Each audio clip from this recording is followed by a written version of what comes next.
James Ernest, Growing Truth Radio Network, here with NKU assistant coach Chris Shumate.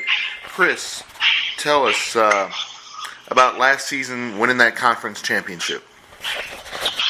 Yeah, it was very exciting. Obviously, that's was a goal of ours going into the season, and obviously it's a testament to our players and our staff putting the time and the preparation, getting these guys ready to play, and then obviously our guys going out and executing the plan to go 15-3 in conference.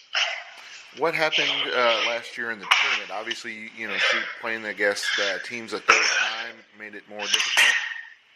Yeah, it's never easy to beat a team 3 times, but and it's one of those things you got to give Cleveland State credit. They played really well on the right night, and it wasn't necessarily that we played bad. They just played really well on that night. Speaking of teams that played really well, you end up playing a huge name in college basketball down at the NIT. Yeah, it was really a unique experience to get to go play Louisville. Obviously, one of the very storied programs in college basketball, and for me, selfishly, growing up in that city, it was a lot of fun. It was a good experience for our guys, and we played hard, and gave them a good fight. What's Coach Graham's message been this off season? Yeah, we the thing we've told our guys is we're the attacking champions of the Horizon League. We won the regular season championship last year, which is very difficult to do, and we want to attack that and sustain it. How is your role different than, say, Tim or Sean's? Do you all focus on a particular part of the game, or do you do a little bit of everything? Yeah, we all kind of do a little bit of everything. We coach different positions. Tim coaches more of the guards. Sean does a lot of the wings. I particularly coach the big guys, and then we all obviously go out and recruit and try and find the right pieces of the puzzle to bring into our program. Well, that is one thing that you certainly have been doing, is bringing in those big names. How's that been treating you with being able to go out and get such the players that you want? You know what? We have a lot of name recognition and notoriety around the country. And it's really opened some doors from the recruiting standpoint, getting in the door on some guys. And, in recruiting, you never get everybody, but we've been able to get really good players. And more importantly, guys that fit our system and thrive under Coach Brandon and his system. With the team, I think another factor, of course, that's always important, but people always overlook it, is your director of basketball operations, how he impacts the team. Yeah, we've got an unbelievable guy in that role right now, and Jake Lund's been obviously an assistant coach, and he's done an unbelievable job since he's been here. He's very organized and does a lot of things that probably go unseen, but they don't go unnoticed. And I know from my perspective and the rest of the staff, we're very appreciative of his efforts and time that he puts into his job. Speaking of things that don't go unseen, but obviously when they come back to the court the next year, the dramatic difference between the players with their strength. With Brian, your strength conditioning coach. Yeah, Coach Booth does an unbelievable job with the guys. Getting some guys need to lose weight, some guys need to gain weight, but kind of tailoring a specific plan to each player and what their needs are, because everybody's needs are differently. So he does a great job of spending time with those guys, making sure they're nourished, educating them, and then also training them to make sure that they're optimal peak. You're a grad player. Unfortunately, we haven't had much experience with him, but tell us a little bit about him. So now Robinson played at Norfolk State. Was all MEAC a couple years ago. Redshirted last year. He's the consummate kind of floor leader, a calming influence on the team. He's experienced. He doesn't really ever get sped up. He's grasping the system offensively and defensively.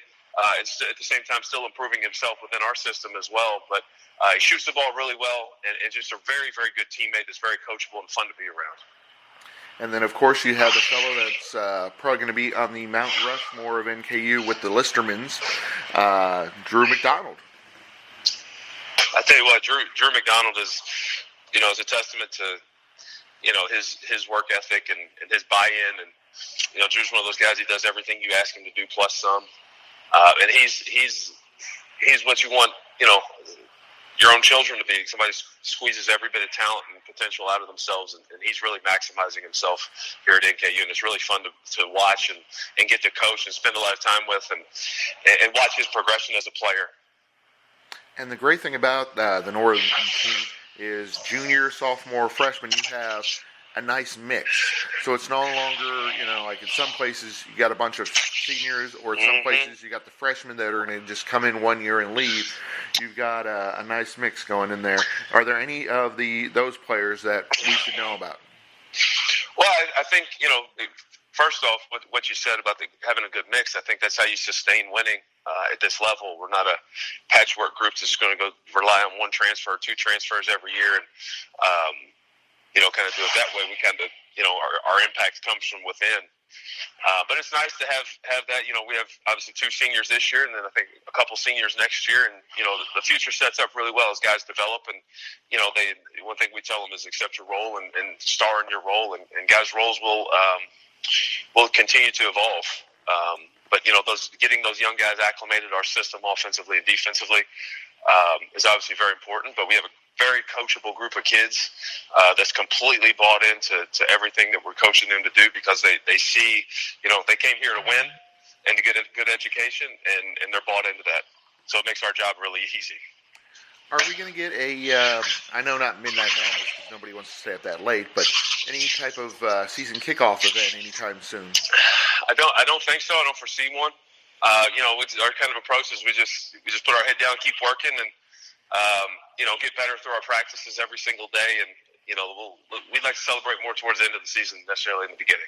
Makes sense. Yeah, because with that, I want to see Adrian Nelson. Now, I don't want him to break the rim like he did on ESPN, but I do want to see some of those highlights, those dunks that you brought him in for. I tell you what, Adrian is he's a great kid. He's super coachable. He's in the gym early. He'll do anything you ask him, and he's a sponge of knowledge that he wants to absorb what you tell him. And what's exciting about Adrian is not only he absorbs it, but then it applies it to his game and makes him a better player. So they decided that the Mr. Kentucky Basketball will just be one of the players that go to NKU every year, right? Is that the new rule? Well, I guess. I don't know. You said it, not me. But, you're obviously referencing Trayvon Faulkner was a big-time talent basketball-wise, and also, as people may or may not know, was first-team All-State football player as well. Played safety. And I know Coach Brandon and myself and our staff was a nervous wreck every Friday night when he was playing football last year, hoping that he didn't get hurt. But he was a great football player and just a tremendous athlete. But more importantly than that, he's a great human being. He's got a great heart. He comes to work every single day, and he's just a very humble kid, and he's a lot of fun to coach.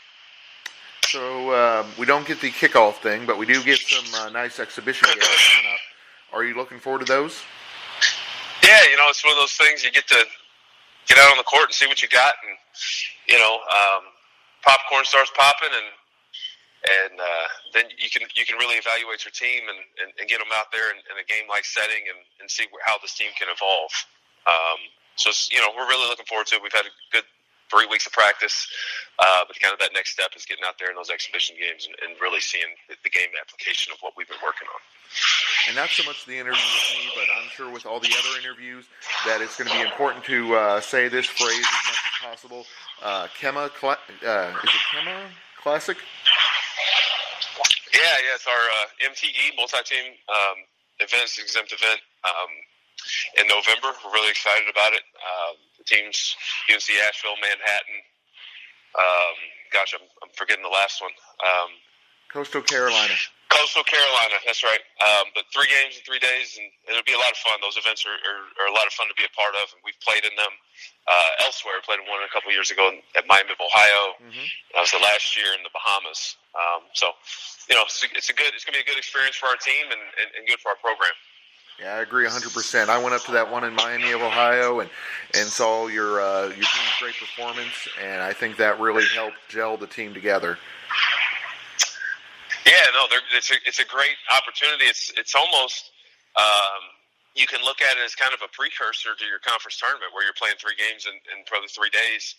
A lot of times in a short window, where you get to train your guys a bit of play a game on a Friday night, and we got to turn around, extract what we need to from the game on Friday night to get ready to go on Saturday, and then the same thing on Sunday. So it kind of almost feels like a conference tournament type deal. So it's, our guys will have a bit of a reference point when we do get to that point. Exactly, and then anytime we can get more people to see BB&T Arena, because it is one of the nicer arenas out there. I mean, there's a reason UC picked it to come over and play with us last year. Yeah, no, it's an unbelievable arena. I tell you, in recruiting, when we have people come to campus, they're just completely blown away at the facilities that we have, and which is just a testament, to our university and our administration to giving us those resources. And so it's a great place to come to work every single day and spend time with our players. Yeah, I was going to say, I love the fact is, and I know you probably can't comment on it, but some of the other conferences actually turned us away because our arenas and our facilities were too nice that they thought it would be a recruiting unfair advantage. Well, they were probably thinking the right way. The Ohio Valley was not interested in us because of that, I heard. I'm standing in the arena right now, and as I look around, it makes you appreciate and realize how fortunate you really are to have a place like this and the kind of players and people that it attracts. Exactly. And then hopefully someday I'll get my arena team back and we can sign Trevor or Trayvon to do both, do football and basketball. Yeah, not as long as he's playing basketball for us. He's not playing arena football. I'm talking about 5-6 years down the road. Yeah, no rush on that. Yeah, I don't know if that wouldn't go over very well. But he'd be a good pickup. He's a good football player. I saw him. I remember when Coach Brandon and I were recruiting him, we went down to watch him practice football one day, and he came out of the locker room in his helmet and shoulder pads, and we just looked at each other like, oh, my Lord. Yeah. This guy, he looks like a high-level football player. But the kid loves hoops, so we're lucky. That is awesome. And then any thoughts on the Horizon League? Any teams were particular? I mean, obviously we care about all the teams, but are there any ones in particular that stand out that fans should know about? Well, I think, it probably goes without saying, Wright State's obviously a big rival for us, and both of us in the last couple of years have been towards the top of the league, and that's always a game, whether it's our place, third place, or at the conference tournament, comes with a lot of a heightened level of intensity, I guess you could say. But there's a lot of talented teams in this league. Cleveland State made a good run last year. USC has a lot of returning players. They're very good, very talented, and Oakland's Oakland. So there's going to be some balance in the league this year. Exactly, and a nice, solid league that people need to respect, and hopefully we're able to get some teams in that tournament. Yeah, I think the other team that probably doesn't get as much credit as maybe he deserves is IUPUI. Coach Gardner's done a great job with his team, and they were one of probably the most improved team in the conference last year from beginning to end, and I think they finished maybe 4th or 5th, or been picked 4th or 5th this year, and he does a really good job. They really guard, and he was a great player himself, and he's done a good job with his team. Coach, before I let you go, just want to get some final thoughts on just the off-season, how well it went, and any ways that the fans can interact more with NKU. Well, obviously, there's the season tickets. You go to norsetickets.com, get tickets. Our guys, really thrive off the crowd. We have an unbelievable home court advantage when this crowd gets rocking, and our students are involved, and the fans.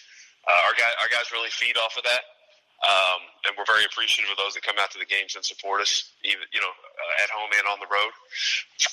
But to answer your question about the off season, it was a good off season, kind of getting some new guys acclimated, and some guys that maybe in the last year or two have been more role guys per se. Getting them, they're going to have an opportunity to grow their role, and and then guys like your Drew McDonald really advancing his game and doing some different things with him, and gelling. This is a whole new team. This team's never won a game together, so it's back to 0-0. And but I tell you, the one thing is we do have great kids, and we've got great leadership. Coach Brandon does an unbelievable job of getting these guys ready to play and prepared, and getting them ready to go out and compete. So we're very lucky. That's what we like to hear. Thank you, Chris. Best of luck during the season. All right. Thank you so much. Thanks for having me. Welcome.